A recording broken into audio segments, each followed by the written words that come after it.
talk to me about hospice and what is your role in that organization? Sure. The hospice benefit is an additional form of care, again, for anybody that is seeking, comfort measures. To go back a little bit, you're dealing with people that really aggressive measures are proving to be futile. Again, I don't want this to sound terse, but they're coming to us for a reason, right? Yes. So, included in that care is a nurse, a certified nursing assistant, a chaplain, a social worker, and a volunteer coordinator. Those are the 5 core disciplines that ultimately every hospice has to provide. And we're highly regulated by CMS, Medicare, Medicaid. So any one hospice has to provide what any other hospice is providing. Now there's nuances, and you can obviously interpret the rules different ways and add additional disciplines and things of that nature.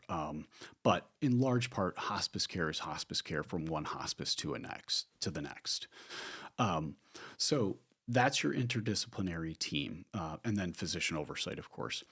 Also included in the hospice benefit is durable medical equipment. So anything that would help to make the patient's life easier. So as an example, things like a hospital bed, a wheelchair, a walker, oxygen, a bedside commode.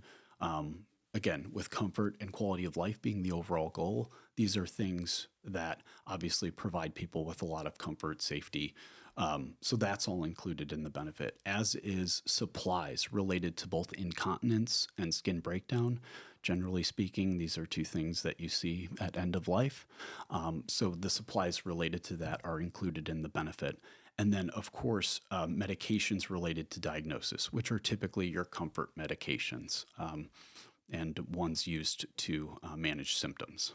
So that, in a nutshell, is all that is included in the hospice benefit: the care team, the durable medical equipment, the supplies, and the medication. And it's an entitled benefit through Medicare. So it's covered at 100% through Medicare or Medicaid. Most other major insurance companies have a hospice benefit of some sort spelled out. And most of them mirror that of Medicare, Medicaid. It's covered at 100%. There are some, smaller, quirkier ones that have, maybe an 80-20 rule or a spend down or whatever. But in large part, the patient population that we're dealing with is Medicare, Medicaid. These are people that are, generally well older than 65 years old. So. Is hospice a brand name the same way you'd say a Kleenex? Because you said from one hospice to another. Mm-hmm. My understanding of it is very limited. I was under the impression hospice is this entity that is filled with tens of thousands of employees, and they all have one boss somewhere. Yeah. Is that wildly inaccurate? Well, I would say wildly. A lot of people have a lot of different thoughts about what hospice is. Some people think it's like a place or a center that you go to, in your last days. Some people think that it is strictly for your last days of life. I will tell you, we've had patients on census for 2 and 3 years at a time, provided the patient continues to qualify for the hospice benefit. And there are qualifiers, and we can talk about that too. But provided they continue to qualify, the hospice can remain in place. But the easiest way to think about hospice is as a philosophy of care. I say that to say it's not, it can be, but it doesn't have to be a place that you go to. We meet people where they're at. Wherever they call home, we can provide hospice care. Now, sometimes is that in a hospital setting? Sure. Is it sometimes done in a private residence? Absolutely. Is it done in a skilled nursing facility or an assisted living, a memory care? Absolutely. Like I said, we meet people wherever it is that they're at. And so for that reason, if you think about it, it's just a philosophy of care that says we're, adopting comfort measures. We're no longer going to do the aggressive thing. We're adopting comfort measures, and this care team and these supplies and this equipment is going to come out and meet us there, wherever it is that we're at. This whole topic is something I think most of the general public, for some reason, is terrified to admit. Run in the other direction. Yeah. I tell a lot to that end. I tell a lot of my peers, and I've done this for 20 years, Steve, but I tell a lot of my peers what I do for a living, and the conversation goes dark real quick. I mean, if you want to ruin a dinner party, ask me what I do between the hours of 9 to 5. Oh man, I mean, I can't imagine. What did you do when you were early on in your career And then what are you currently doing in that position? Yeah. So early on, I was a community educator. My role largely was to, as the name would suggest, educate the community on the hospice benefit. As you kind of mentioned a moment ago, it's a whisper word. It's not something that's talked about largely amongst people. So my job was to educate not only individuals but the healthcare community at large on what all was included in the hospice benefit. And then, I guess, second to that, I was responsible for meeting with patients and families, patients that were terminally ill and their families, and kind of did the same thing, talked about what all was included in the hospice benefit, and then they determined from there whether or not it was a fit for them. From there, we would walk them through consent forms and ultimately initiate that plan of care into hospice. You're educating and outreaching to the community of caregivers and facilities, but then also the direct person who's about to pass away and their family. Did you approach that with the same wording, or did you have to kind of gear because it's almost like you have a sales pitch on one end and then a realistic pitch on the other? Yeah. I guess that's what I'm trying to. So, gosh, what a great and interesting question.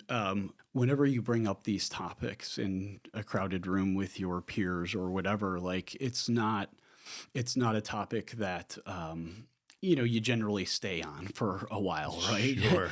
But I think that's probably because most are disillusioned by the fact that we're all going to die, Steve. Or I don't want to say disillusioned. I think we all know that at our core, but I think most of us are probably afraid of that, or moreover, haven't accepted our fate on that front. And so I wouldn't describe it as a desensitization. I would describe it as it's a realistic view of what is inevitably going to happen to all of us. So let's just talk about that. Yeah. Actually, I should probably reframe it and say the general public is the one that's sensitive about it. Truly. Yeah. And you're looking at it Yeah. as, well, this is a factual, matter, just the same as saying that the sky is blue. Yeah, or we all come into this world, we all leave this world, the physical world, if you will, and what you believe on, beyond that is your business. But yeah, I mean, we can all attest that this is how life goes, Sure. right? But so many people are afraid to talk about. I mean, think about all the talk, and there's a lot of similarities. Think about all the talk that comes with the birth of life, right? A baby and all that comes with that, right? Yeah. It's a natural part of life. So is death. Yeah. But nobody wants to talk about that. Yeah. Well, so let's stay on this for a second. Yeah. Speaking of nobody wants to talk about it, at some point they have to. If they're facing you or someone on your team, it's time to address it. I can only imagine what you've seen, experienced, witnessed, gone through over the years. Do you feel as if long-term exposure to this level of stage in somebody's life, does it change you? I mean, I think I'd be naive to say anything different than that, but working in the industry as long as I have, and this was something that my mentor kind of told me day one, it forces you to focus on all that you do have. So I think for anybody that has stayed in the industry, provided that's like the approach that you adopt, I think that you will continue to be whatever you want to call it, successful in the industry, a positive force, for hospice or whatever. But again, I guess maybe much like anything else in life, it just comes down to your perspective on that. Well, And I adopted my mentor's perspective that said, when you go home from this job every day to your house, to your family, it will make you appreciate all that you have. And I think about that every day when I go to work. I feel like it takes a special kind of person to do this. I do not feel like this is just a general public thing. I feel like this is a gift. A lot of people in the industry will refer to it as a calling. You'll hear that often. And you're not wrong. Now, that being said, are there people in the industry who, have fooled us and find their way out of the industry because they don't belong there? Sure. But in large part, no, Steve, it does take a certain type of person to work in the industry, and a certain type of intestinal fortitude, to Yeah.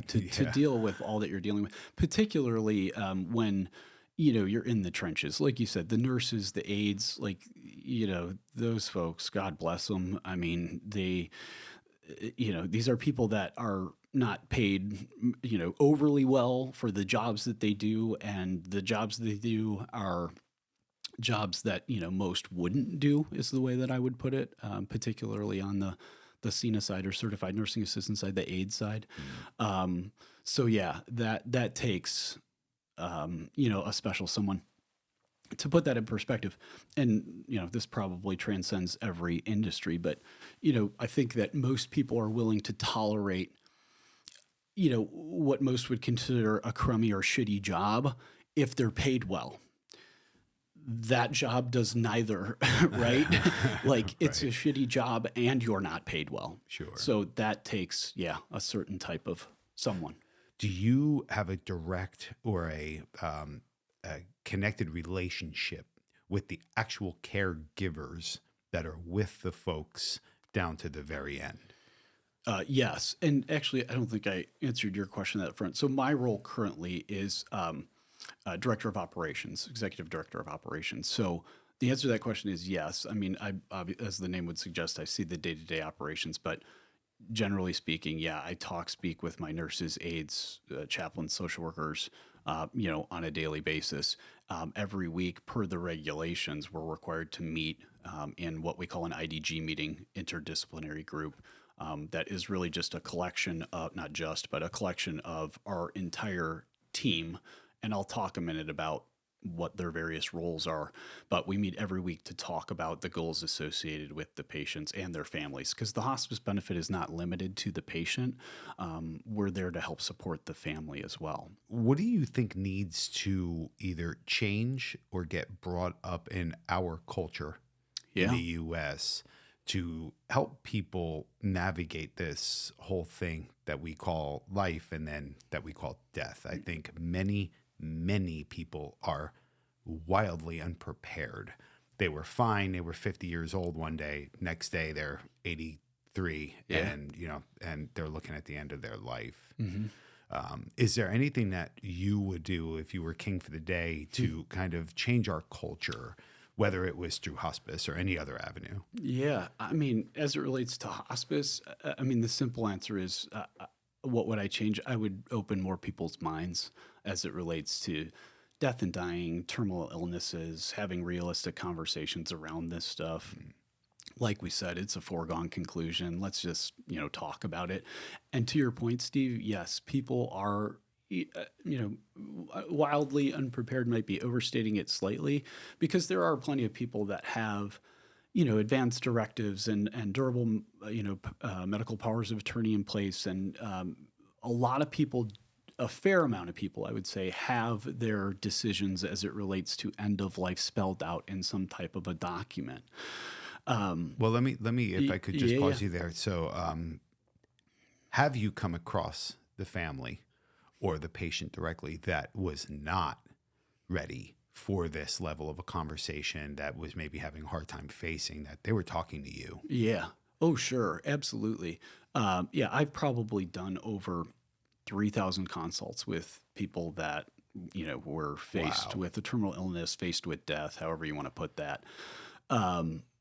So yeah, I've had plenty of those conversations, and yeah, there has been many that have said this isn't for me, and that's okay. Like we talked about, there's two roads. I'm not saying this is the right road for anybody. This is just what is provided through the hospice benefit, and this is how I consulted people. It was I don't want to put it all on the physicians or whatever to tell them where they were at in their journey, be it with cancer or whatever else. And by the way, sometimes physicians can be the worst offenders in terms of not being able to deliver that news, not being able to articulate it properly. Sure. Sadly. So yes, there was plenty of people that I met with that, for whatever reason, weren't willing to adopt, hospice care or the hospice philosophy, and that's okay. Sure. Um, Now, in some of those cases, was it sad because, you're dealing with somebody who's got stage 4 and the end is imminent, and they, Denial. yeah, perhaps some of that, whatever their reasons were, and I'm not here to debate that. People Sure. can have their own, are entitled to their own personal choices. But were there cases where I was like, gosh, I would leave there thinking maybe I didn't do a good enough job. Not that I'm trying to talk anybody into anything, but maybe I didn't do a good enough job telling this person or being truthful enough with this person to tell them where they're at in their journey. That's not even, I mean, I was very truthful with people, but I would leave there thinking maybe some healthcare professional along the lines that they had entrusted, their whatever to, had impacted them in a way that said that this wasn't for them, and they weren't going to make that decision regardless of whatever it was that I was saying to them, or moreover, whether or not it was the right decision for them to make at that time. Do you think that there are some doctors out there that also believe that they can really truly help this person, that Oh, they absolutely. And it's through no fault of their own. And I'll pick out oncologists for a second. I'm friends with a lot of them and know a ton of them. And I think most of them would probably attest to what I'm about to say. But, think about it. They're taught through medical school to cure, to aggressively treat, right? So when the patient that they've been seeing now for however long has reached a point where they're radiation or whatever it is they're doing to aggressively treat that is proving to be futile, is no longer working, I would bet somewhere deep down that they feel defeated, right? Mm-hmm. So to refer that patient that they've seen for however long to hospice probably feels like a loss to them. Yeah, and it's funny you say that. I know a few oncologists throughout my life, and thinking back, they're all competitive. They're actually, they're fit. They are either ex-athletes or weekend warriors. That's pretty interesting that you said that. Yeah, they're taking that as the personal quest. Yeah. Have you come across people? One other thought on that matter, Steve. Medical school, up until recently, if they taught one course on hospice and palliative medicine, I would say that was a lot. So it's only up until recent. And again, we keep dancing around the same theme here. Nobody wants to talk about this. Nobody wants to involve it in their curriculum. Nobody, so it wasn't up until recently, like the past couple of decades, that they've now really started to incorporate hospice and palliative medicine courses into medical school. Wow. I mean, I'm going to ask a tough question. Yeah. Were they not doing that because there wasn't money in it for them? Tough to say. It's reimbursed by Medicare, Medicaid. So, as we all know, when it comes to government funding of anything, generally speaking, it's the bare bones. So, as somebody who runs the day-to-day and the budget of, a hospice office or branch, you have to be very mindful of the Medicare reimbursement you're getting, of the dollars you're getting, because nobody gets into this industry to be rich and famous. It's not sexy. It's not, so perhaps that was one of the contributing factors. But I think in large part, it was probably because of what we've, talked about several times now, in the way of, doctors go to medical school thinking that they're going to cure people, right? Mm-hmm. Save people, rid them of these illnesses, whatever they may be. And so it's just that aggressive treatment mindset that's pounded into them. And that's not a bad thing, right? Like, I mean, thank God we have oncologists that do what they do and these types of things. But so that's why I said what I said a moment ago. It's through no fault of their own. I'm sure you come across a lot of families and a lot of patients that, they're just not ready, you know? But then I'm curious, do you come across people where they haven't even tried, where they have basically already given up, whether it's from a mental acuity or a disease that they just aren't willing to fight, or if they've just suffer from depression and they just want to be over? Yeah, in a lot of those instances, though, Steve, it's not like, I mean, maybe it's depression or whatever, but these people are tired. They are tired. And yeah, has somebody, said to me on more than one occasion, like, I'm just done.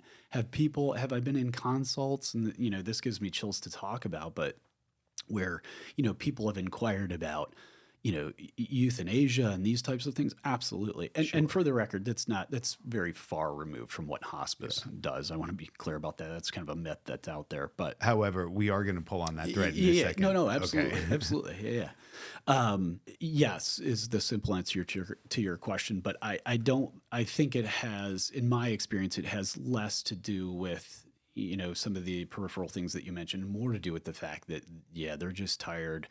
Maybe they are in pain. Maybe they've been in pain for a long time. Maybe they're struggling to breathe and short of breath, and or whatever other horrific symptom that comes with being imminent or end of life. So yeah, I think it has more to do with that than. Yeah. What are your thoughts on, and let's just call it euthanasia? I know in other parts of the world, it's still legal and Yeah. encouraged. The argument made in the U.S. often, and I actually would say, I'll show my hand.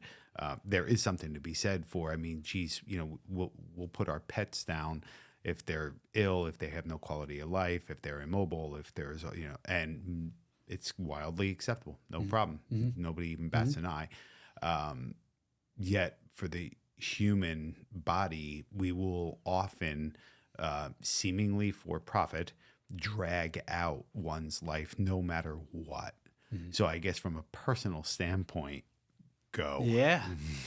It's a, again, topic we've kind of been dancing around, but it's a culture shock thing, right? Like, I think we can all create arguments. You gave a good one, as it relates to our pets, right? Like, we see them start to suffer, and yeah, it's time, right? Um, my personal philosophy on the matter is I think that we can create arguments that say that this is the humane thing to do.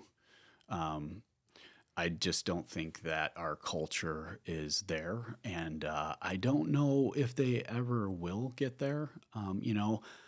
It's a difficult. I can tell you my opinion on it, but if I were to speak to the masses, there's so many things that kind of come into play as it relates to what I would attribute to like end of life issues, if you will. So sure, there's the physical, that's whatever's going on with the patient, be it pain, symptoms, or otherwise, but there's a whole spiritual piece to it too. Sure. And I think that's where people in large part run into conflict as it relates to euthanasia.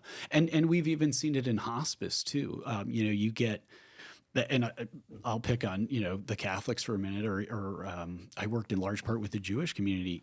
They interpret their rules as law.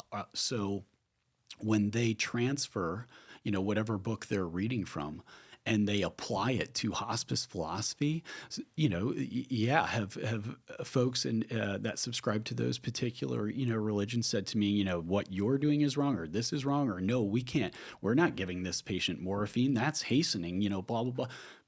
People have their own philosophies as it relates to these types of things Oh, that yeah. come into play at end of life. And so I think a lot of that kind of weighs into whether or not people are accepting of, be it euthanasia, hospice care, it's just their interpretation of whatever rules they're subscribing to in life, is the way that I would put it, right? Sure. Yeah. Another Did that word. make sense? I know that was kind of a long-winded, quirky answer, but there's No. other factors at play that I think contribute to why people say that's not right So from it's my vantage point. not to pick on people's beliefs, but it is kind of fascinating how a belief in a thing will win over what they're actually facing. Sure. Actually, I give them a ton of credit for that commitment. Yeah. Because when you're faced with life-ending pain and you're fading, to still stick by your beliefs is huge. So kudos to them. Ironic. Most people, even people that have told me out and out that they are atheists, they don't believe in any type of afterlife, any type of, supreme being, be it Mother Nature, God, whoever we're talking about, or whoever anyone prays to, at the end of life, they have a bout with it. Interesting. Yep. I would say almost in pretty compelling numbers.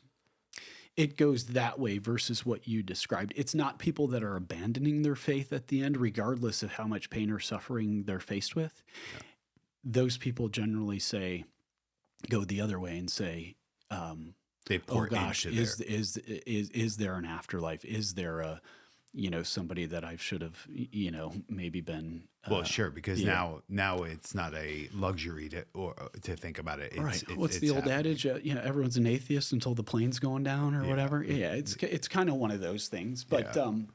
but I think that that's an okay thing. Like I don't like that's good. That's a good thing. Like if that, and people are free to believe whatever they want, be it atheism, otherwise, like that's fine. But if that's what's giving them salvation in that moment, Yeah. that's a very good thing at end of life. You and your crew within hospice does not deal with acute issues, symptoms like somebody who overdoses or dies in a car crash. Is that correct? Or are there things in place even for situations like that? I'd love to, assign numbers and data to, how one dies when faced with a terminal illness, but people leave this world as uniquely as they come into it. So we cannot predict how long, and people will ask us, how long do I have? How long? Family members, patients.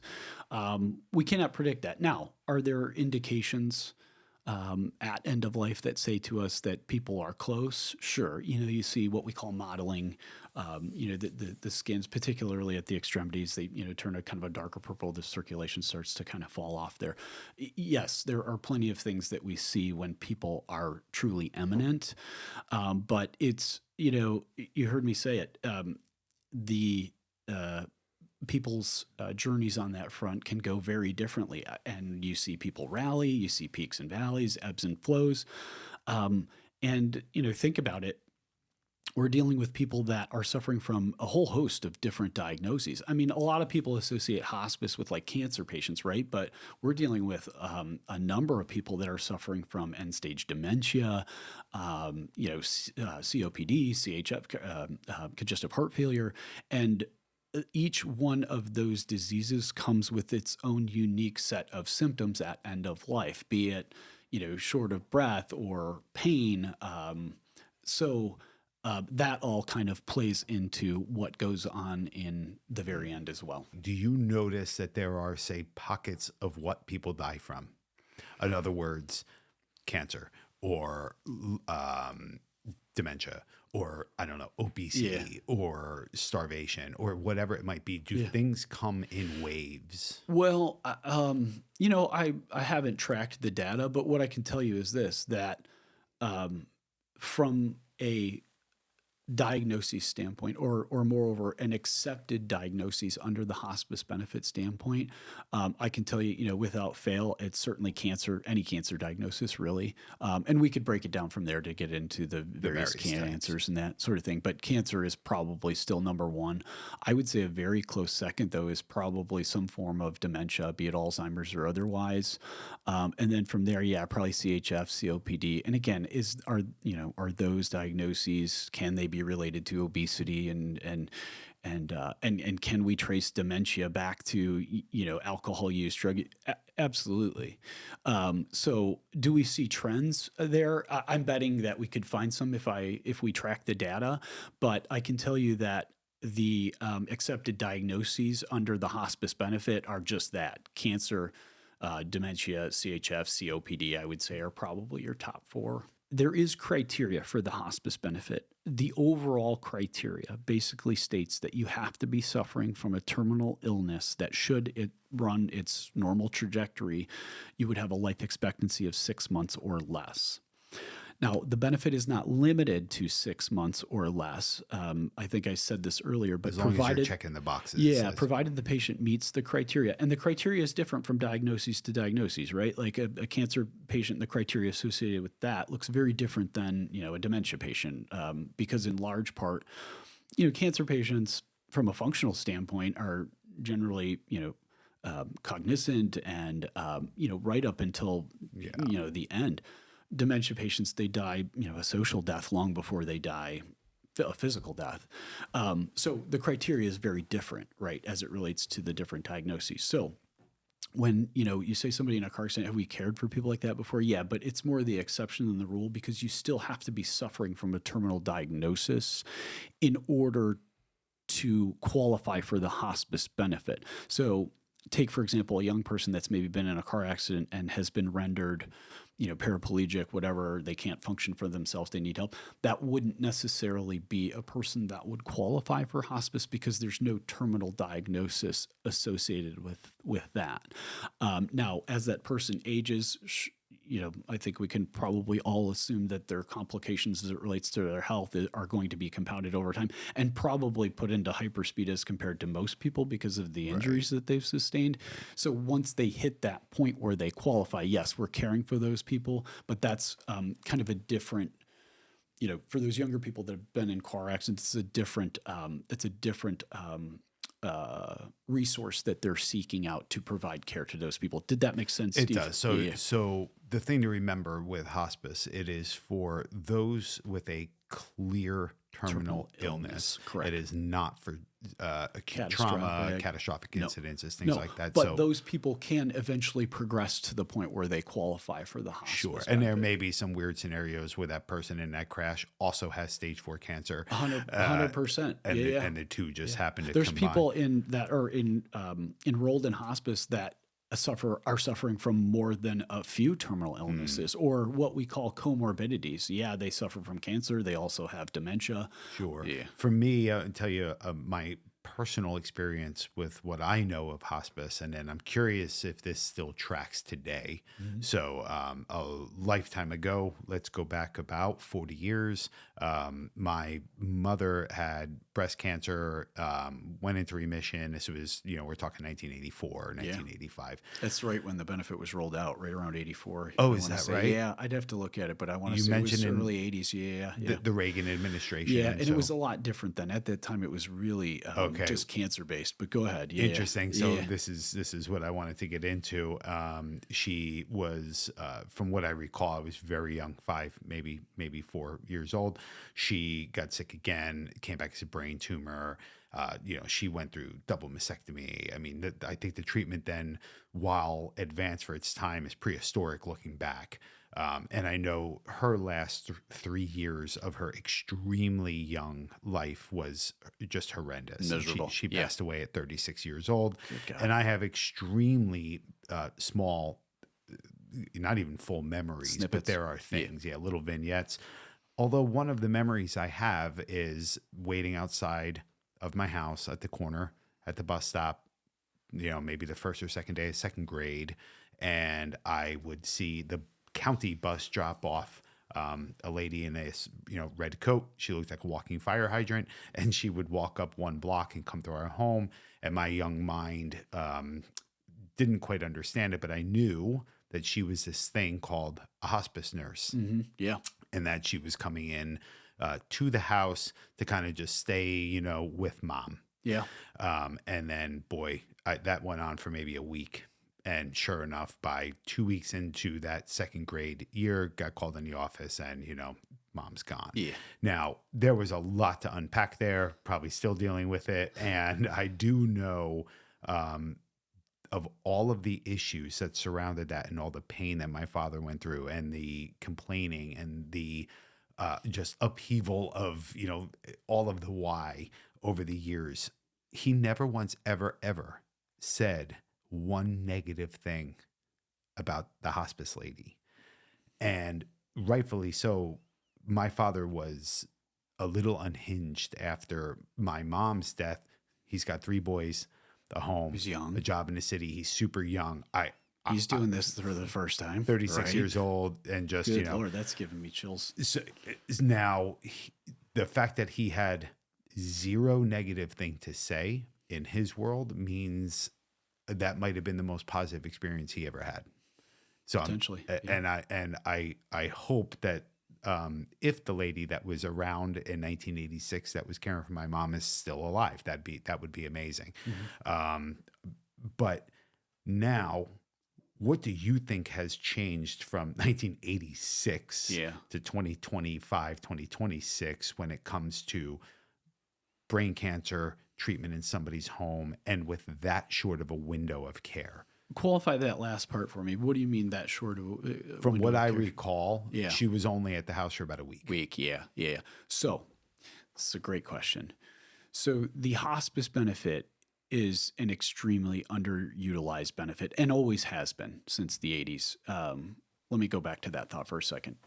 It's changed in that the hospice benefit at that time was really just for patients that were suffering for cancer. They've now or have since opened up the books in terms of all these other terminal diagnoses that is accepted under the benefit. So that's, I would say, one of the biggest changes that has transpired over time.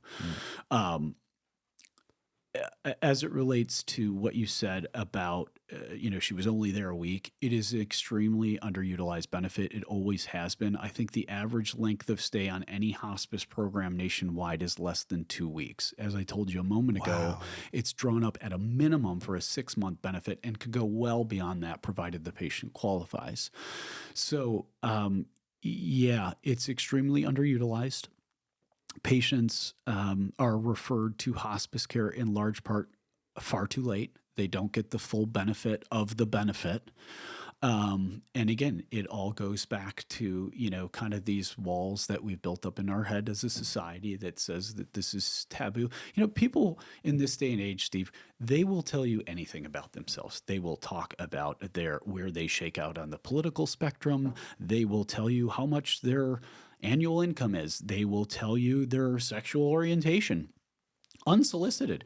These were things when I was a young man that we were told you just don't talk about these things, in public about. People will tell you all this stuff now. The minute you bring up terminal illness, hospice care, nobody wants Shut to it down. talk about that. Yeah. Isn't that amazing? It really is. And I'm learning a lot about this. I had no idea that hospice was initially developed strictly for cancer. Yeah. That's Yep. pretty unbelievable. Well, think about it in the 80s. I mean, you and I are about the same age, but Yeah. you know what I mean? Like, I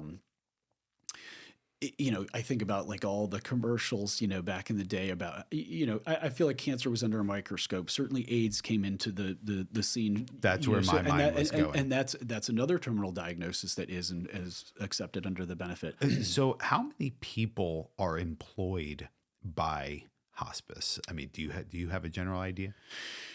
Nationwide, Yeah. no clue. No clue. Like I said, I could tell you, all the disciplines that each program has to provide, and then of course you need, clerical staff, office staff on above and beyond that. But yeah, It's got to be tens of thousands. oh yeah. Think about it. We still live in an aging population right now. Last I checked, I think we got there's a lot of young people, there's a lot of old people. There's not a lot of people kind of file into our demographic right now. But yeah, just as a function of the sheer numbers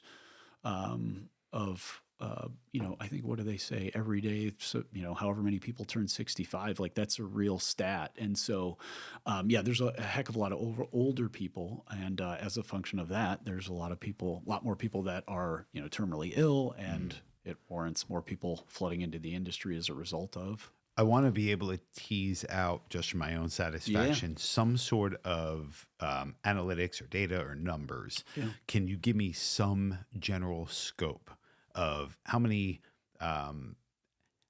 associates do you have? How many nurses are in your area? Yeah. How many people? Yeah. So here I can kind of, I guess, scale it for you, but it's all census driven. Like your staff is census driven. So however many patients you're taking care of in, any one community, that's what ultimately drives your staff. To put that in perspective, and I don't know if this will mean a lot to the general public, but I feel kind of your sweet spot for what you want your nurses to carry in the way of a caseload is anywhere from like 10 to 15 patients. Any more than that, care really starts to suffer. Hang on.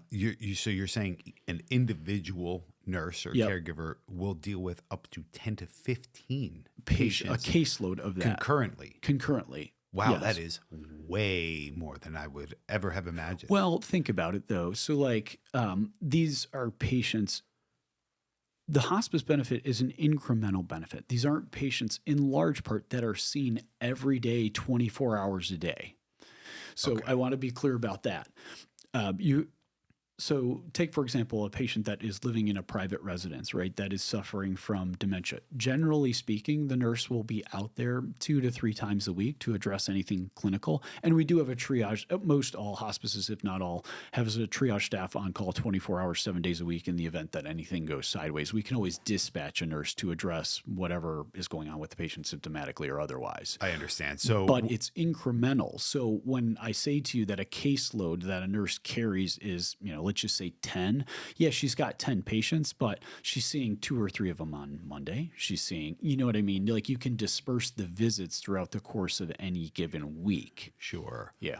And again, this is me being naive to this process. In Yeah. my mind, I had built this almost a hierarchy where this level of a staff member dealt with the patient when they were in this stage, and then there were the people that came in Progression, as if you like, will.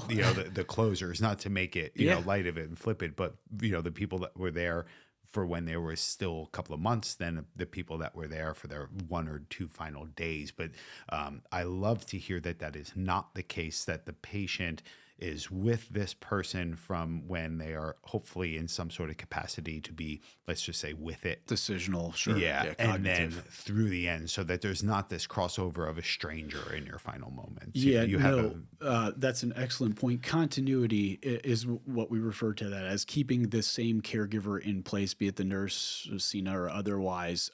Keeping that same person in front of that patient for however long that they have is super important. It's the name of the game in hospice care, truly, because as we all, stating the obvious, there's a lot of comfort that comes with familiarity, with regular occurrences. So yeah, it's something that we put a lot of stock into and mindfulness, to try and prevent turnover and things that would contribute to that sort of thing. Yeah.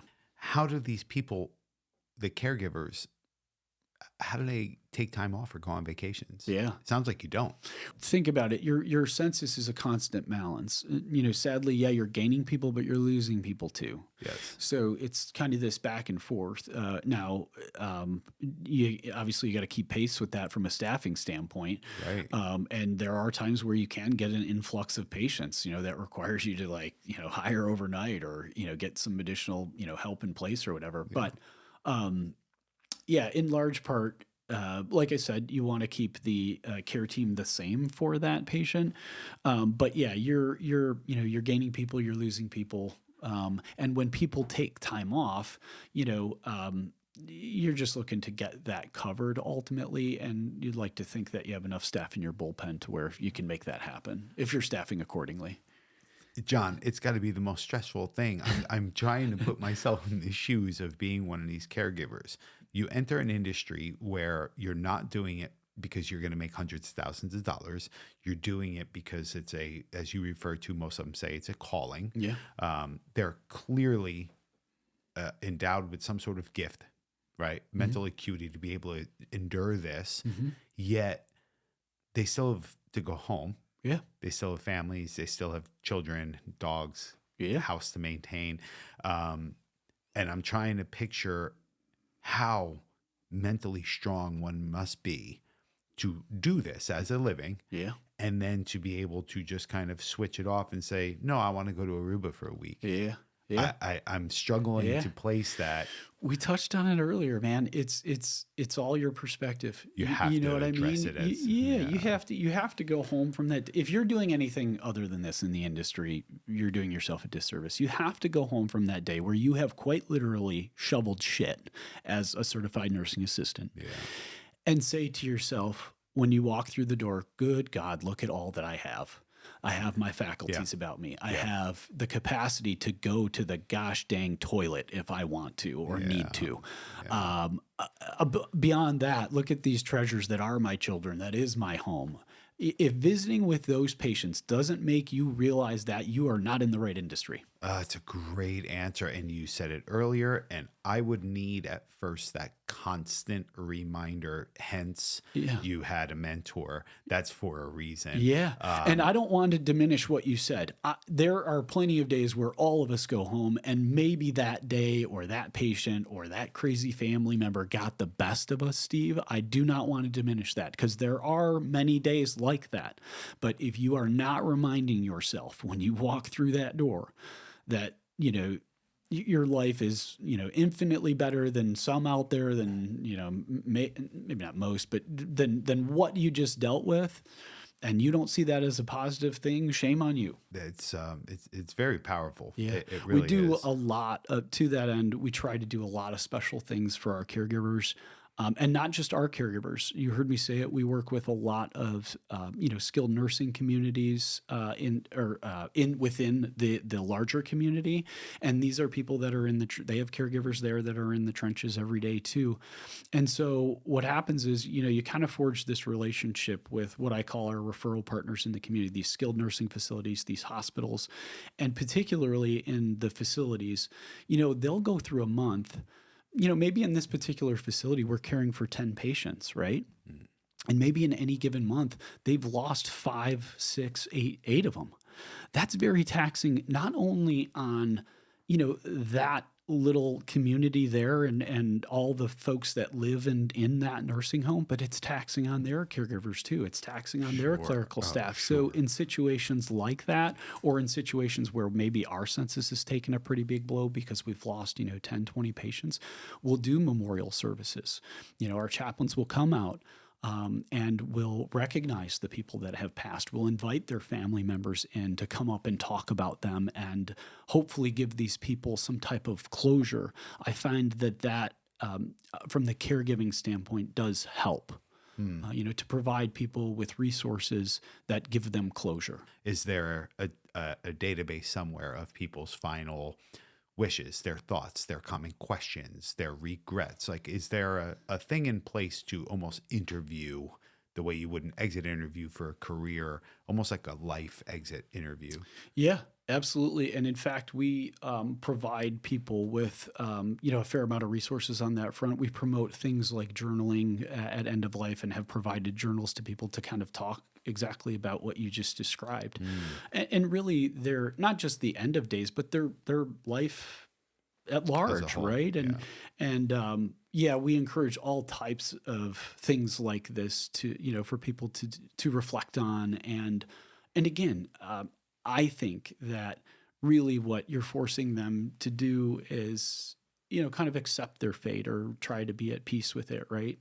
In these exercises. But yeah, we promote all types of stuff like that. We promote having, the families kind of, get involved in that sort of thing. But I will tell you, Steve, as much as we promote these things, I would say that they're still pretty underutilized. Interesting. So when you said absolutely, that was very quick and confident. Yeah. So I love that, because now I want to ask more. Yeah.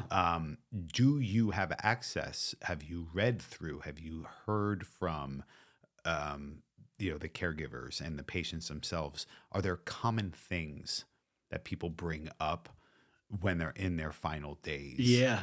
We touched on one of them earlier. How much time do I have? How long do I have? If I've heard that one, if I had a quarter for many times I heard that, I'd be retired. That's certainly one of them. There's supernatural things that happen to people at end of life. You hear these stories all the time about people that have seen kind of the other side and have talked to. You hear a lot of that. Yeah. Yeah, be it, dreams people have had or whatever. But I've heard some interesting stories, be them supernatural or otherwise, like World War II vets. Oh, I loved me, and there's not too many of them left anymore. I loved meeting with these guys. I say guys, most of them were men. These were this was the greatest generation. These excuse me. These were men that they have accepted their fate. They are not afraid. Yeah. Well, they were the power for the country. And so when you were there and are there for these folks, there's clearly some commonalities that occur that bring up emotion in Yeah. you. So I don't want to push you too hard, but No, listen, emotion is an important thing. I think that all of us should do one thing, at least one thing every day that drives us to emotion. I think that that's a very healthy thing. That's And I huge. didn't always think that. So, Yeah. so go ahead, push, press. Okay. If I get emotional, that's what's going to happen, Great. Steve. So, Yeah. And yeah, I can feel your energy and I just yeah, press appreciate away, it. dude. Do Okay. your worst. Absolutely. Yeah. So We got to get the truth out there. That's what's at the core of all this. So, why do you think you've been okay talking about everything you have so far? So factual, yeah. so concise, yet this topic is the thing that kind of really opened up that emotional side. Yeah. Good one. Probably because, well, clearly when I met with those men, they were the most impactful on me and my career in doing this as long that I have. Those were, for whatever reason, those had the lasting impressions with me. And if I had to assign a reason as to why that is, I guess I would say it probably comes down to my family heritage. I never served or anything, but both my grandfathers served in World War II.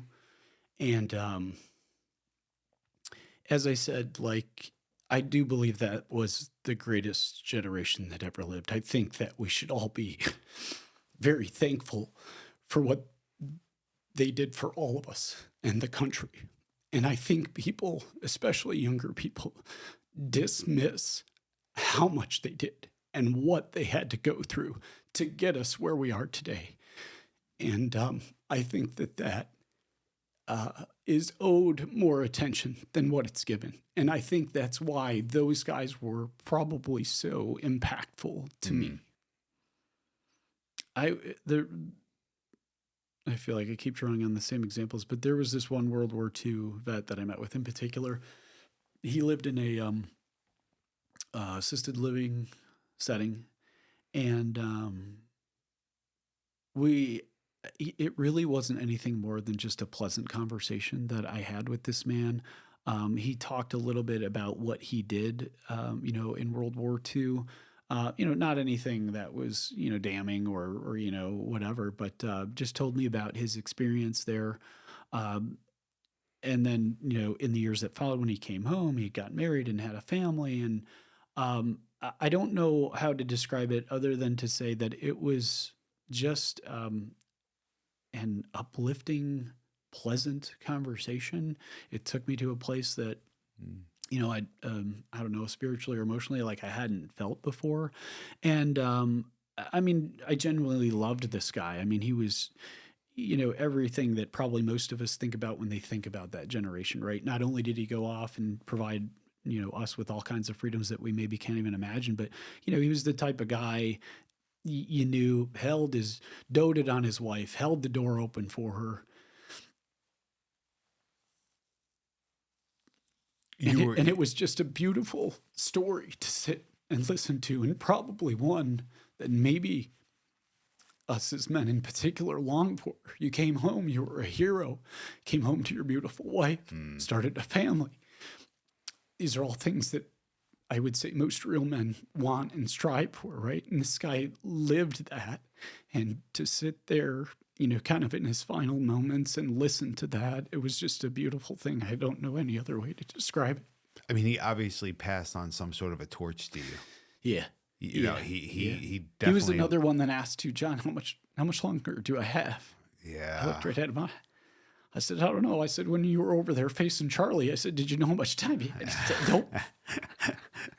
Wow. Yeah. Just amazing. If you do know the answer, especially to somebody you connect with at that level, would you be honest with them? Absolutely.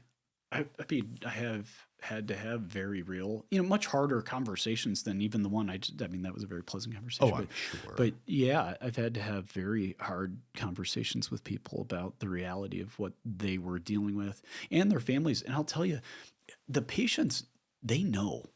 It's funny, sometimes you run into these patients and families, and the families will say something to the effect of, "Hey, don't tell them you're with hospice. Like we want to do this, but like, don't tell them you're with hospice." Oh, And wow. yeah, and listen, nobody's like trying to do anything underhanded. They mean that, or Of it's coming course. from a place of care. It's going to cause them more distress. So like, I get it, but at the same time, and I'm real quick to tell them this, listen, we can't hide from what we do here, all right? But trust me, please trust me that I will explain it in a way that's gentle and not domineering or anything like that.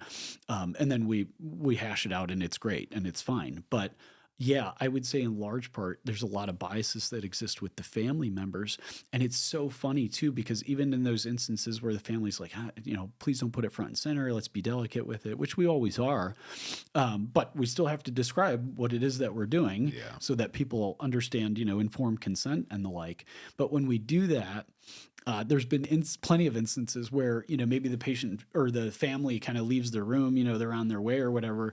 And the patient will lean over and say to me, like, "I know I'm dying. I know this is hospice." And it's just all kind of the guilt, or like we said, these walls that people build up in their head that they're Sure. trying. And again, it's good intended. They're trying to protect mom, dad, grandma, grandpa, whoever. But it's just so funny to me that, yeah, oftentimes when they leave, the patient will say, "I know what the F's going on here." Like, Yeah. yeah. Wow. I'll share another Yeah. just anecdotal. So, I actually, unfortunately, had lost both of my parents. My mom was very young, like I said, 36. My dad was right at that 50, just turned 51, both from various types of cancers. And while I don't recall or wasn't privy to my mom's final moments, I was too young to comprehend anyway. But with my dad, I was 20 when he was really at his final moments. And I mean, sure enough, he was in the hospital bed. This was a man that was in so much suffering and so much pain for years. I mean, a punishment I wouldn't wish on Worst enemy, right? on Yeah. anyone. Yeah. Had well over 100 tumors, ulcerated. Did it metastasize to his bones too? Oh yeah, I mean, under his feet. Yeah. I mean, he was immobile, and this was a big guy. A breeze, a bed sheet. Couldn't touch him. I mean, just astronomical level of pain. Tried every treatment you could possibly imagine To address the pain? To address both the chemotherapy, radiation, From an treatment, aggressive nitrogen standpoint. muscle. Yeah. I mean, you Yeah. name it. He's probably still to this day in medical books. There was a host of doctors that poked and prodded, and I mean, his will to survive was impressive. Based on his set of circumstances. It that he was only faced with. based on me. Yeah. Truly. And my brothers now, while they're a little older than I am, he was refusing to allow himself to give up the reins. Yeah. And in his final moments, it was right around the Thanksgiving time. He had this wave of clarity and a wave of zero pain. This was crazy. Yeah. Now, I understand morphine was involved. Yeah. Wonderful. Yeah. Okay. However, it was more than that. Mhm. This was not a drug-induced ramblings. I witnessed him with clarity express his regret, his sorrow. He wasn't ready. He was afraid for me. He made a point of saying to stay with my wife, who at the time, I was very young. He knew that I had a lot of growing up to do, but he also, I think, understood at one point he wasn't equipped mentally or physically to guide me through that anyway. Yeah. And I told him, it's okay. Like, you need to. Why did you say that? Why did you say what you said a moment ago in terms of because of the state that he was in, he was not equipped, or him as a man wasn't equipped to give you those tools? Oh, that's a good. So maybe it's both. Maybe it's neither. No, it's probably a combination of both. Okay. Way more the medical status, he literally wasn't equipped. I mean, he couldn't walk. He couldn't move. From a functional From standpoint. a functional Okay. standpoint, he was not ambulatory. I mean, Got it. you name it. Yeah. Although prior to that, the death of my mother was the beginning of his death. He basically had killed himself over the next 20 years of... Very common, by the way, particularly in hospice care. And again, I know your parents were much younger, but that I would say is a theme too. If you're dealing with certainly people that are, late 70s, 80s, and they've been married or whatever, once one passes, shortly thereafter, you could set your watch to it. Sorry, go ahead. Yeah, we're gonna we'll loop back to that. So I don't want to. There's no bad blood, I should mention, by the way. I'm thankful for the gift of life that I have that they both gave me. And by the way, I don't think I could have done as good a job as he did. So I just want to get all those things out of the way. Yeah. However, if I was to critique, he was essentially mentally unhinged when it came to patients and bedside manner. And it was expected you're just doing this. I don't care if you're 7 or 8 or whatever. There was no choice. So you're doing your own laundry or you don't get laundry. Yeah. There is another choice. We were, well, yeah. You don't like what's for dinner? There is another choice. You can go hungry. It's called go to your room. It was a little bit of survival. Yeah. I definitely grew up in it was probably on the side of violent corrections rather than using words. And I think a lot of it was because the patience was gone. Yeah. The love and care was there, but it was clouded with anger of the world. I get it. Yeah, I get it. My father's given me every opportunity, but being raised during the era that we were in, my father was probably first generation in America. Yeah. Get over it. Yeah. Man up and move on. Yeah. So we were spanked. If you screwed up, you got spanked at my house. Yeah. So when I say he didn't want to give up the reins he still had a job to do as a parent. Yep. And it was very evident when I told him it was okay. He then, I remember this very clearly, followed up with, this is going to ruin Thanksgiving. And now that was very much my dad's mentality. He wasn't saying it super lighthearted, but there was a level of element of truth levity to it, where he did say it in a joking manner, but he also was sincere. Yeah. Everybody likes Thanksgiving. Sure. And now he didn't want this memory to be the thing that clouded. That's a very generous final, thought. Agreed. He then went on to describing in interesting detail his vision that he was having at that moment and the conversation kind of with my mom. Huh. And it was not spooky. It wasn't like, sure, Dad. It was peaceful. He told me, I just want to go. Yeah.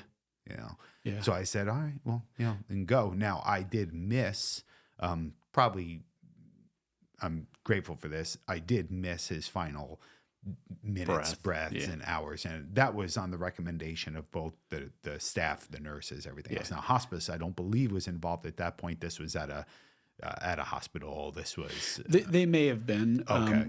Only because, and you may have not felt that at your age, but, you can provide hospice care in a hospital setting too. It's called general inpatient level of care, and it's usually reserved for what you're describing, either somebody who is eminent or somebody who is suffering from a symptom that you would otherwise not be able to get under control in whatever setting that they were in. So take, for example, they're in a private residence, maybe they're short of breath, you're giving them oxygen, whatever it is, and maybe you're giving them medications to address whatever symptom, but for whatever reason, that's not working.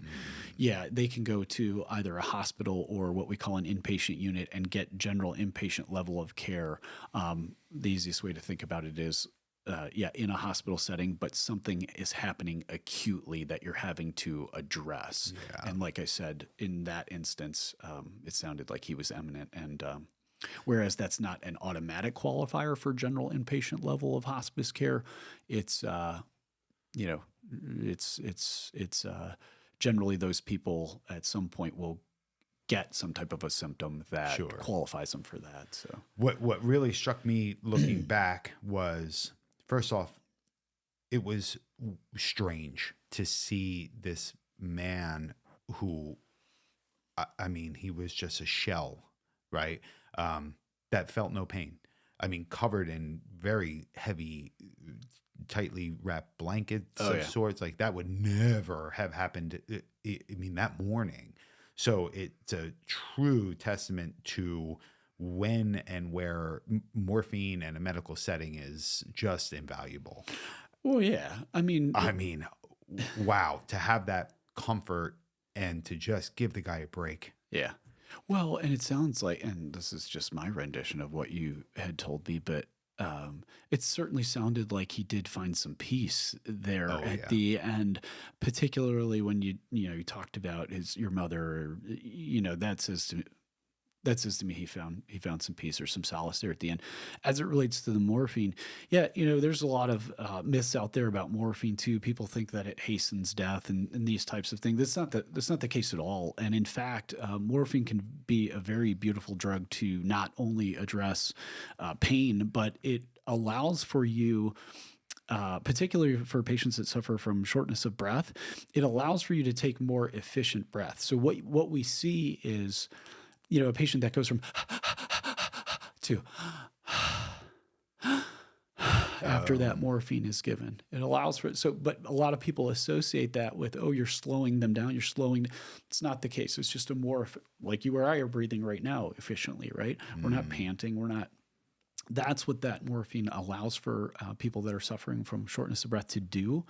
But yeah, it's a great drug. It's unfortunate that it gets, bastardized or, criminalized like it does, but it absolutely has its place in healthcare, certainly at end of life. Listen, when systems are shutting down, it can be a not so pretty thing. And yes, there is sometimes pain and that comes with that. And in those instances, yeah, absolutely. Morphine, it's a beautiful thing. A lot of times they'll give it in conjunction with like Ativan, which kind of takes the anxiousness off.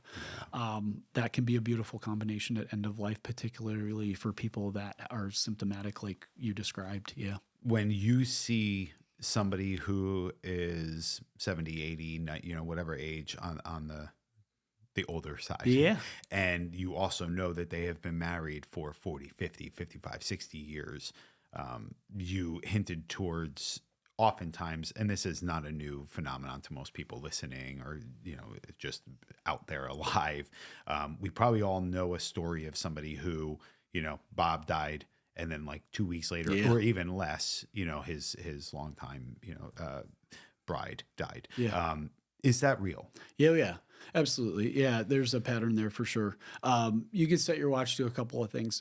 Somebody breaks their hip that's, beyond 75, 80 years old. That's almost an automatic guarantor that they qualify for hospice, believe it or not. But once they break that hip, again, I don't want to say like death is imminent or anything like that, but once they get beyond a certain age, if they break a hip, decline is imminent is the way that I would put it. You can set your watch to that. But yes, to your point, yeah, if you've got, a couple well into their 80s, been married, whatever, one passes away, yeah, you could set your watch to the other one passing away within, you could probably assign a time frame to it. And maybe it's 6 months, maybe it's a year, but yeah, you could definitely identify a time frame, and I'm betting it's shorter term. Yeah. Why do you think that is? Truly. Yeah. Another thing, well, while we're on the topic, another thing you can set your watch to around the holidays, ton of deaths in the hospice industry. What? Yeah. Yeah. Around Christmas, New Year's, our census takes a big blow. What is that? Yeah. So this is what I attribute that to. And maybe this goes along with what you said about the husband and wife thing. I think, I don't know if anyone else does this, but every year, right around the holidays, January 1st, people in large part will set, New Year's resolutions, be it workouts, something to be healthier. But I think what also people do, either subconsciously or otherwise, is do a year in review. I always do this. I always kind of look back. Hey, what did I accomplish this year? Professionally, personally, or otherwise. I think a lot of people do this. I think when you're faced with a terminal illness, and you're lying in bed and have been for a while and your quality of life is diminished, I think you do that same, subconsciously or otherwise, I think you do that same life in review. And I think a fair amount of these people go, shit, this last year was hard. I'm tired. It's hard. I'm in pain. I don't want to go through another year of that. And I believe that's why we see quite a bit of deaths around the holidays. But this is nothing more than my theory. I think that as it relates to husband and wife, maybe the same is true. And maybe what we're dancing around is maybe people just give up hope, or, they are tired, that overcomes them. And, losing a significant other of 50, however many years, that's got to be a big blow on that front, right? Yeah. And so maybe some of that hope gets a little bit more diminished, and then it just kind of expedites maybe their journey. When you first said the holiday season, I guess my initial reaction was pretty close. First off, that was interesting to hear, but then I kind of thought, well, sure, put yourself in the shoes of somebody. You're decorating for the holidays. You usually would have done that tradition with your other half. Yeah. You are now in the season of either joy or loneliness already. And then that surrender is kind of amplified. Yeah.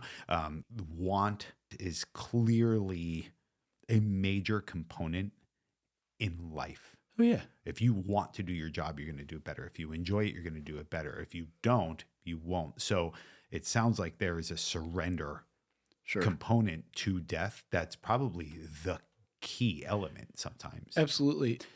To that end, sometimes holidays, birthdays, these different milestones in life can be the most difficult times for people that have lost a loved one. And this kind of gets back to what we said earlier. The hospice benefit, it's not limited to the patient. We follow patients for their families for up to a year after the patient passes to make sure that they're doing okay from a psychosocial, emotional, spiritual standpoint. And we generally, or we do that because, as I said, sometimes, Christmas, New Year's, birthdays can be the hardest times for those that have lost, our significant others or somebody that was close to us. So yeah, we follow all of our patients for a year, and that's true of every hospice. It's part of the regs. I don't know how to say this without offending the mentality or offending other hospice workers, but you were not the model that I pictured for somebody that would be in hospice. Yeah. Clearly have just a really great energy about you. Thank and you. You and I kind of connected right from jump. Yeah, absolutely. So for whatever, I think that gets back to that real factor, Steve. I don't think you shy away from real conversations. Clearly, this is a prime example of that. And I think that there is truly a shortage of people out there that are afraid to have real conversations. Well, the whole point of this show is to identify those who have adapted, excelled, and overcome. To me, you could check all those boxes. We could probably have an entire other episode about both of our early development, ages. But I know for a fact you check all of those boxes, and that's rare. Well, thank you for that. I mean, that's a huge compliment, and well, very you're genuine. Thank you. Yeah. Well, but I don't disagree with it. I don't say that to sound arrogant, but you're absolutely right, Steve. Sure. Yeah. That is me. And this that is you. me. Yep. Yeah. And that's what makes you you. Would you do this job for free? Yeah. Yeah. You heard me say it. Nobody gets in this industry to be rich and famous or anything like that. I might sound morbid, but I really enjoy, not that I don't enjoy what I do now, but and I still do a fair amount of this. I really enjoy meeting with the patients and families and having very real conversations similar to this about it. Yeah. And when you do that and they understand it and you articulate it correctly and it's communicated correctly and they receive it all, there is such an ease or a calming or that comes over them once they make that decision. And I have heard, back to your question about, trends and what I've heard from people, more so from the family members, thank God that you came out here today, talk to us about this, that we're enrolling in this. This is the right thing. This has probably been the right thing for a while. So yeah. I'm really interested in picking out the commonalities At end of life. Yeah. Yeah. again, I would say it's a spiritual thing. That's a commonality. We see in terms of sheer numbers, far less young people. But I have done, plenty of consults with younger people. So yeah, if I had to press myself, I would say certainly the spirituality thing. But Do you think that there's actually something to that? Or do you think that there is a mechanism within the brain that kind of pivots people as a self-defense? I personally think there's something to it. You heard me say it a moment ago. I suppose personally, I consider myself a quasi-Catholic. And hey, listen, I had tried not believing for a long time. It didn't fit me, Steve. I still found myself, praying in moments where I thought, whatever, it was helpful or. So yeah, if you're asking me personally, I do think there's something to it. And I will tell you and I've heard plenty of them, when you hear these stories from people that quite literally have died or come back, and there's been, a few instances of that too. And they tell you with conviction about some of the stuff that they've seen. It's I don't know, it would be hard to say first of all, this person there's no benefit to them telling me that this is you know what I mean? They're not trying to sell me something Right. and like I said, the conviction at which they tell it too, it's man, there's no benefit to them telling me this. They're saying it with a shit ton of conviction.